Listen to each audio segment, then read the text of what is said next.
شيخ ناصر، في سؤال يتكرر كثيرا: ليش أحفظ القرآن؟ إيش اللي يخليني أحفظ القرآن؟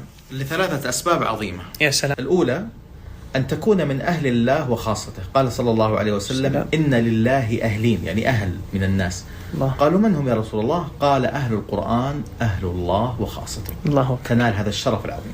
والثاني شيخنا أن صاحب القرآن مقدم في الدنيا في صدور المجالس، وفي الله. اللحد انظروا أيهم أكثر أخذا للقرآن، أي في القبر.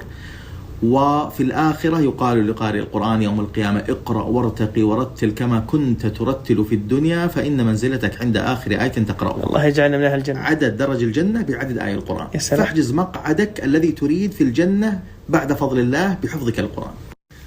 ثالثها أن صاحب القرآن من خير من وطئت أقدامه الثرى. قال عليه الصلاة والسلام: خيركم من تعلم القرآن وعلمه. يعني لا خير ممن تعلم القرآن وعلمه. الله يجعلنا من أهل القرآن.